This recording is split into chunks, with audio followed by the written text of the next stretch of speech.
Bonjour à tous, j'espère que vous allez excellemment bien et aujourd'hui on va parler sport mécanique, on va parler MotoGP, on va faire le débrief du Grand Prix de République tchèque du côté de Brno.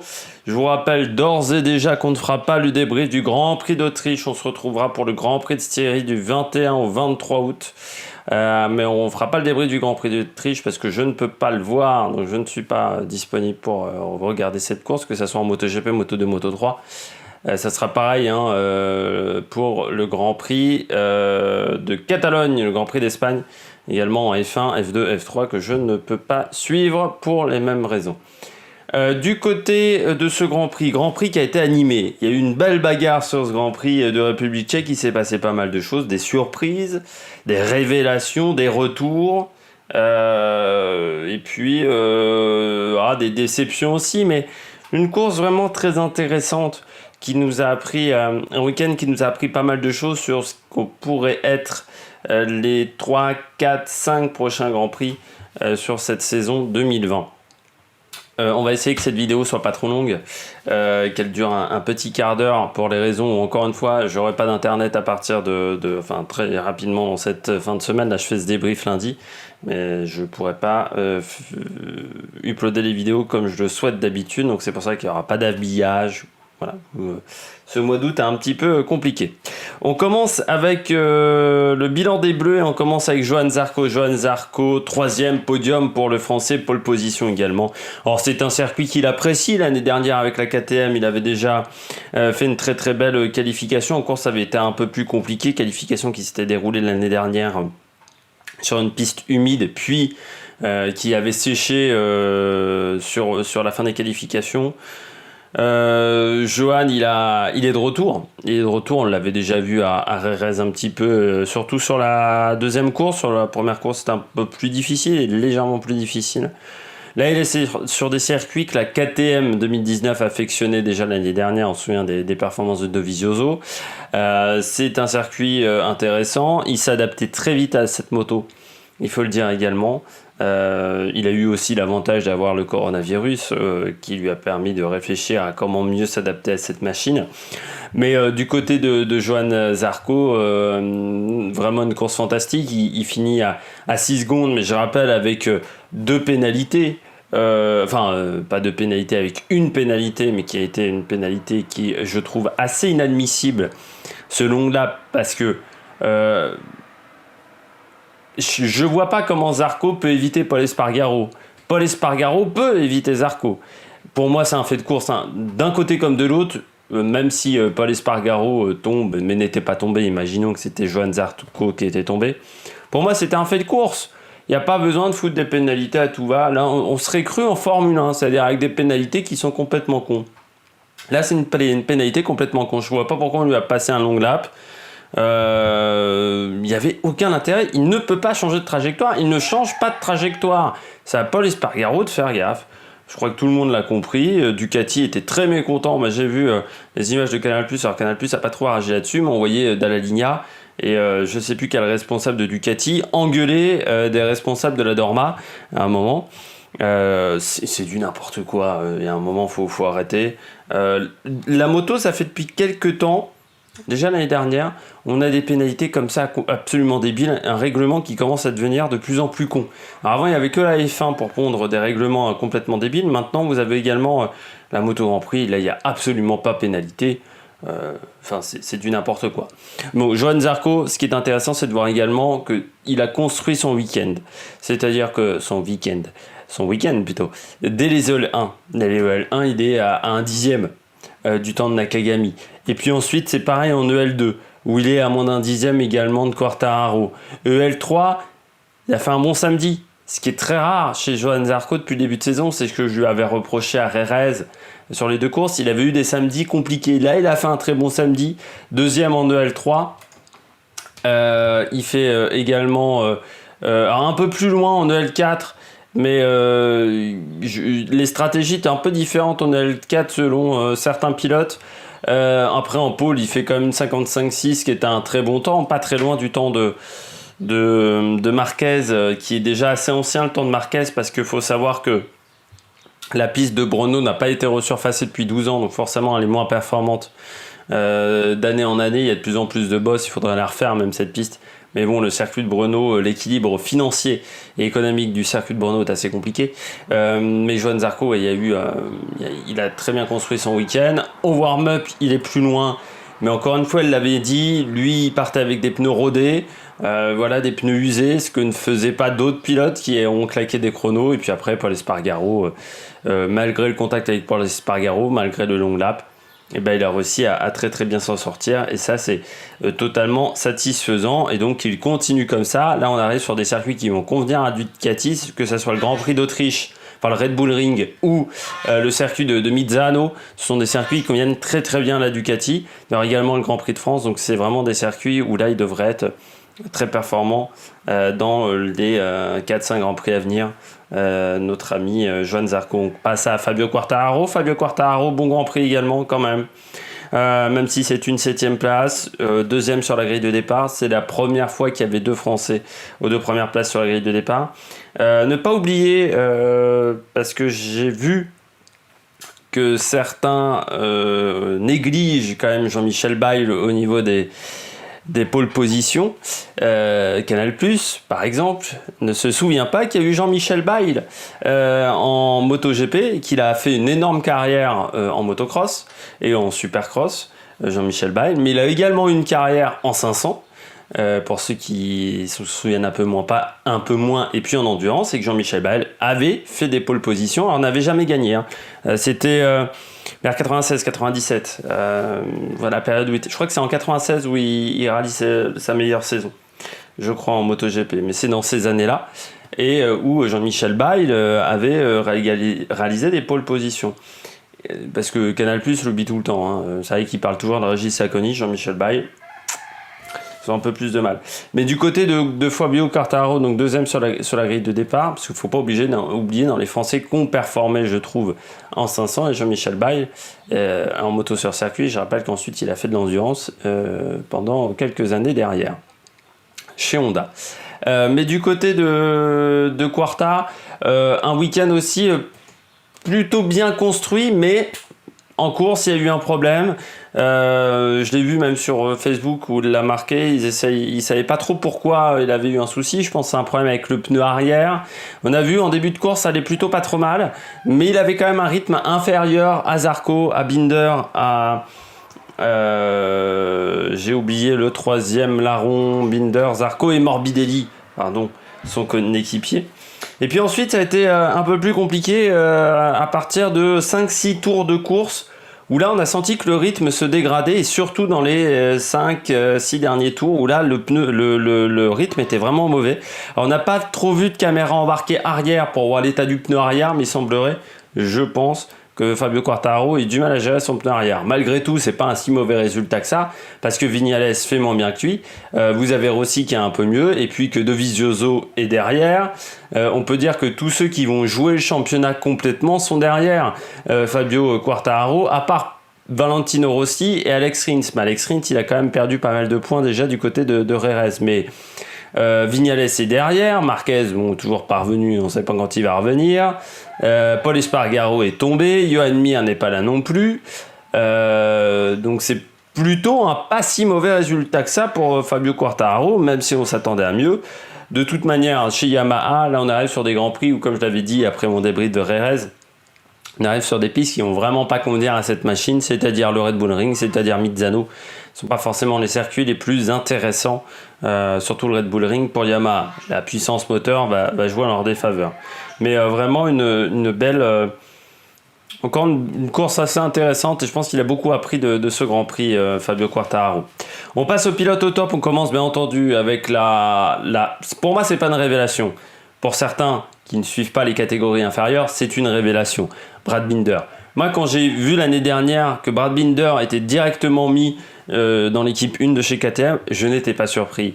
Brad Binder, l'année dernière, il est en Moto 2. Il faut rappeler un petit peu, il est vice-champion du monde Moto 2 derrière Alex Marquez. Il faut juste rappeler la saison de Brad Binder l'année dernière. N'hésitez pas à regarder, même j'ai fait pas mal de débriefs de la saison 2019 de Moto 2. Brad Binder, en début de saison, la KTM, elle était au fond du trou. Et puis, ils ont fait un énorme travail de mise au point, de travail avec une dizaine de châssis différents pour réussir à trouver la meilleure solution autour de ce moteur Triumph. Ils ont réussi à trouver la solution. Et la fin de saison, regardez la course de Phillip Island l'année dernière en Moto 2, il domine la course, mais complètement de bout en bout. Et il finit la saison numéro 2, alors qu'à mi-saison, il était 8e ou 9e du championnat. Donc il faut voir la fin de saison qu'il a effectué et le travail de mise au point qu'il a effectué Brad Binder. Il a réussi à s'adapter tout de suite à la KTM parce qu'il a un pilotage qui est très proche de Paul Espargaro, c'est-à-dire c'est des pilotes qui cassent énormément le rythme, qui relèvent très tôt la moto, ça convient très très bien à cette KTM, ce type de pilotage, un type de pilotage très agressif. Et puis ensuite, vous avez une pépite parce qu'en Moto 3, elle était déjà ultra performante, c'est l'un des rares qui a réussi à gagner des courses en Moto 3 avec un peu d'avance au niveau des secondes. C'est un pilote qui est une pure pépite en Moto 2, voilà, et quand il a eu la bonne moto, il a réussi à s'en sortir, et même avec une mauvaise moto, il n'était pas si mauvais que ça, il faut le dire, Brad Binder. Il a été plus intelligent qu'à Rérez, où il avait été un peu foufou sur les 2 courses à Rérez, mais voilà, c'est l'expérience, et vainqueur au bout de 3 courses. Ils sont pas nombreux à avoir gagné leur une course en MotoGP au bout de 3 grands prix. Même Fabio Quartararo, il a mis plus de temps. Donc vous voyez un petit peu le talent du bonhomme. Et puis la KTM, il y a eu des progrès sur cette machine. Oui, très clairement, il y a des progrès sur cette machine, mais elle convient aussi surtout à Brad Binder, à des pilotes qui aiment être agressifs sur leur moto. Et c'est une très très bonne course. Et je pense que la doublette avec Miguel Oliveira l'année prochaine dans l'équipe numéro 1, ça devrait faire vraiment quelque chose de très très bien pour le classement constructeur. Ils sont déjà pas mal au classement équipe, on le verra en fin de vidéo. Et puis on passe au coéquipier de Fabio Quartararo, c'est Franco Morbidelli. Là aussi, week-end très intelligent de Franco Morbidelli parce que quand on regarde, il l'a construit son week-end intelligemment. 4e en qualif, juste derrière Fabio Quartararo. 3e en EL4. Il était 3e en EL4 sur la grille de départ. 3e, pardon, j'ai dit une petite bêtise. 4e au warm-up. Il a été en tête en EL3. Il a été... 2e en EL2, un peu plus loin, 9e en EL1, mais sinon très régulier.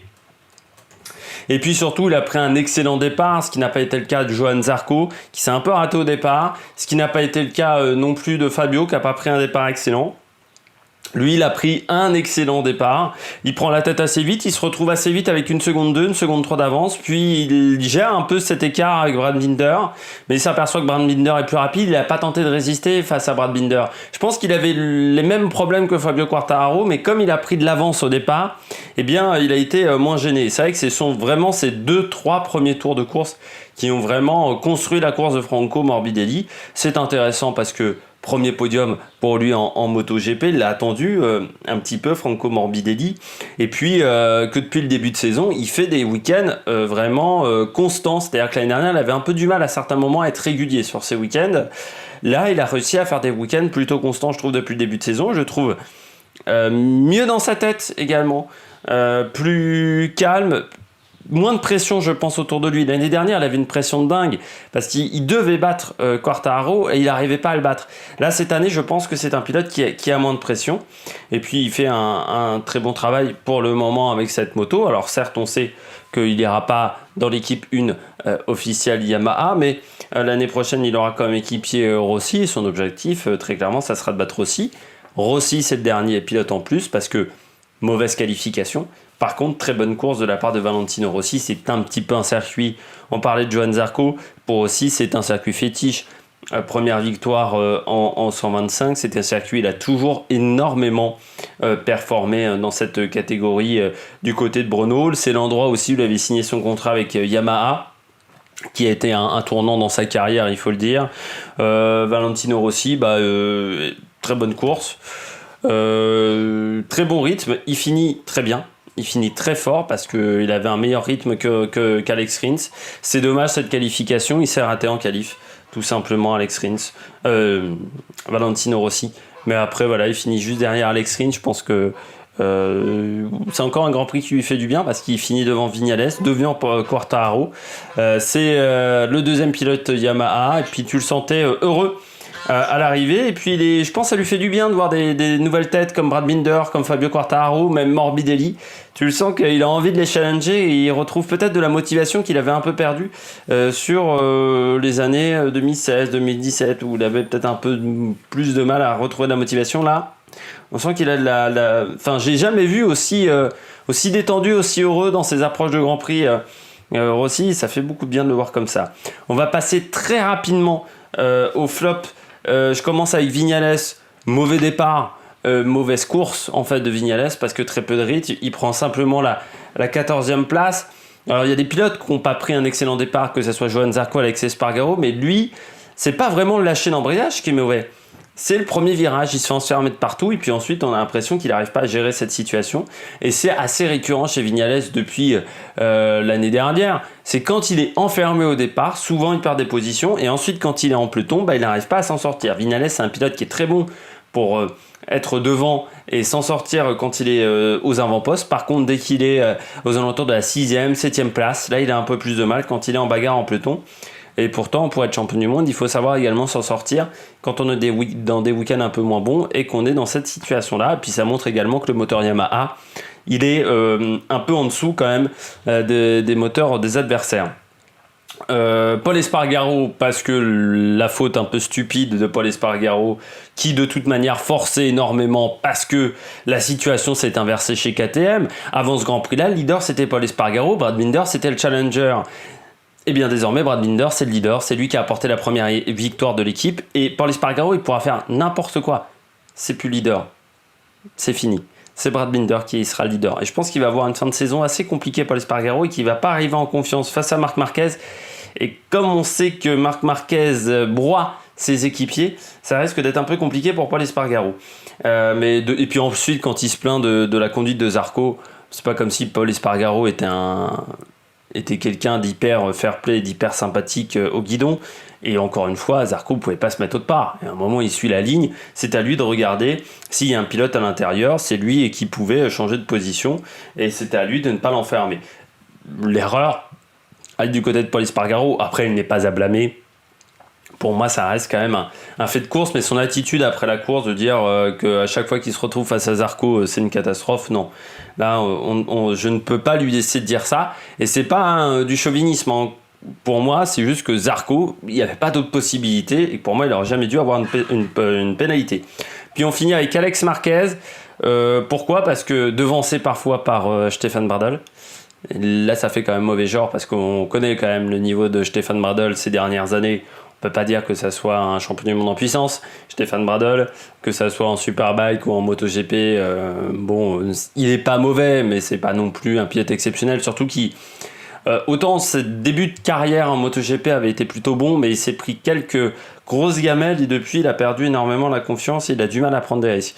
Mais quand on se retrouve derrière, en course, il prend les points de la 15e place, mais bon, il faut savoir devant qui il finit quand même. Il devant donc ce Tito Rabat, Bradley Smith qui manque de préparation physique et qui est pas à l'aise avec l'Aprilia, et puis Stefan Bradl, donc il devance 3 pilotes qui sont quand même pas dingues.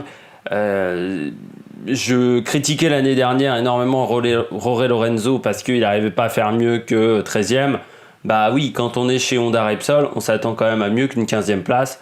Et j'avais pour le moment été assez gentil avec Alex Marquez, mais c'est vrai que pour le moment, il n'a pas montré son talent et qu'on se demande s'il n'a pas été recruté juste pour renouveler le contrat de Marc Marquez chez Honda Repsol.